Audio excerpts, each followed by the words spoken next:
sini saya Ahmad Salikun akan menjelaskan tips dan cara mengenai cara pemasaran kita, produk kita agar masuk ke luar negeri.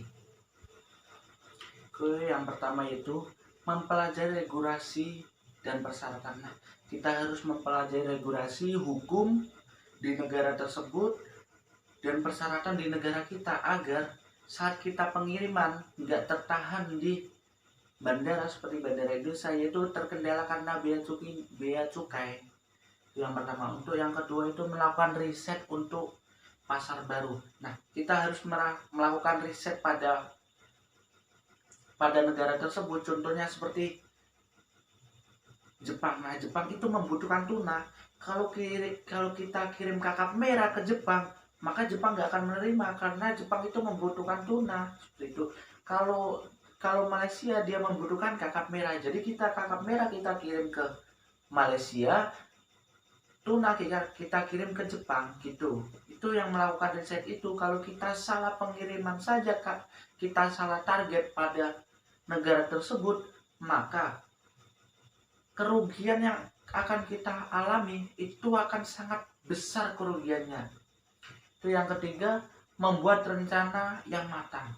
Kita harus membuat rencana yang matang dalam saat mau melakukan atau saat kita mau menembus pasar internasional. Kita harus merencanakan produk apa yang akan kita jual, target negara mana yang akan kita cari, seperti itu. Oke, selanjutnya memilih cara penetration pasar yang tepat. Nah, ini kita harus memilih cara yang tepat. Untuk cara yang pertama yaitu kita menjual secara langsung melalui kita sendiri. Yang kedua yaitu menjual dengan distributor, pengepul di sana. Yang ketiga itu menjual melalui agen. Yang ketiga yaitu kita join dengan perusahaan yang udah mendapatkan nama besar di negara itu.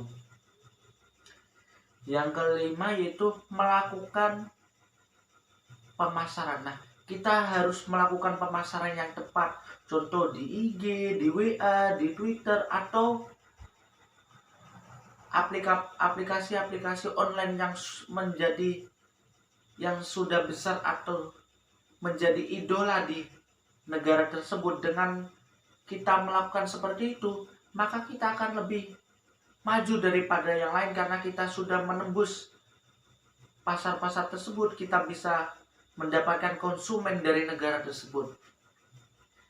Lalu itu cek ulang legalitas bisnis kita. Nah, kita harus mengecek ulang legalitas bisnis kita. Kalau kita tidak mengecek ulang atau kita salah dalam melakukan SIUP, membuat SIUP, NPWP, kalau kita salah maka produk kita akan tertahan dan negara lain yang kita tuju mereka nggak akan percaya karena apa? Karena kita tidak mempunyai berkas dan legalitas di negara kita sendiri. Terus selanjutnya itu pilih transportasi logistik yang tepat. Nah, betul. Kita harus memilih transportasi yang tepat pada negara tersebut. Contohnya kalau seandainya kita memilih transportasi yang tidak tepat, dalam pengirimannya terlambat, maka konsumen itu akan kecewa dan tidak akan percaya lagi kepada kita. Terus selanjutnya metode pembayaran internasional. Nah, kita harus memilih bank yang tepat. Karena apa? Karena setiap bank internasional itu pembayarannya setiap bulannya lebih mahal daripada bank lokal. Maka kita harus mencari bank internasional yang tepat agar keuntungan kita pun besar dan pembayaran setiap bulannya pun bisa tertutupi dengan keuntungan kita gitu. Nah, itu metode melakukan pencatatan setiap transaksi. Betul, kita harus melakukan pencatatan setiap transaksi.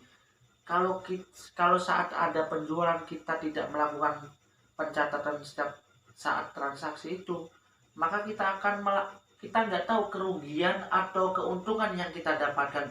Kalau kerugian kita nggak akan tahu, kalau keuntungan kita nggak akan tahu. Tapi kalau saat ada pencatatan, maka kita akan tahu kerugiannya berapa, keuntungannya berapa, value-nya berapa. itu kita bisa antisipasi saat periode baru seperti itu, atau saat tahun depan. Nah, biasanya setiap perusahaan itu mempunyai target. Tahun ini targetnya berapa, tahun depan targetnya berapa. Nah, itu bisa dilihat dari pencatatan transaksi itu. Kalau kita tidak ada pencatatan transaksi, maka kita tidak akan mempunyai target dalam tahun itu. Oke, terima kasih dari saya. Saya akhiri kalam. Wassalamualaikum warahmatullahi wabarakatuh.